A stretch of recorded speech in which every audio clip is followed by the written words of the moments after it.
एक लड़का था, उसका नाम अब्दुल कादिर था। वो बहुत मेहनती, सादा दिल और बड़े ख्वाब देखने वाला था। वो रोजाना सुबह फजर से पहले उठता, जल्दी तैयार होता और ऑफिस जाने के लिए लंबा सफर तय करता।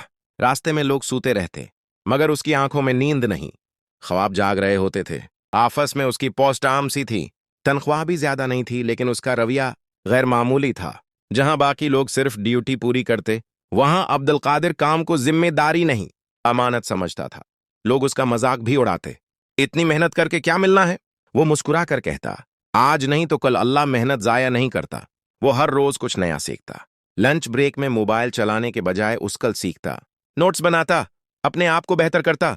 रात को थका हारा घर आता, मगर शिकायत नहीं करता, क्योंकि उसे अपनी मंजिल नजर आती थी। एक दिन ऑफिस में बड़ा प्रोजेक्ट आया। सब सीनियर लोग पीछे हट गए। रसक था। अब्दुल कादिर आगे बढ़ा, दिन रात एक कर दिया। गलतियां भी हुई, डांट भी पड़ी, मगर वो टूटा नहीं। कुछ महीनों बाद वही प्रोजेक्ट कंपनी की कामयाबी बन गया। मीटिंग रूम में बास ने सबके सामने कहा, उस कामयाबी के पीछे एक नाम है, अब्दुल कादिर। इसी दिन उसकी प्रमोशन हुई, तनख्वाह बढ़ी, इज्जत बढ़ी। लेकिन सबसे बड़ी बात, उसके माँ बाप की आंखों में फख्र था।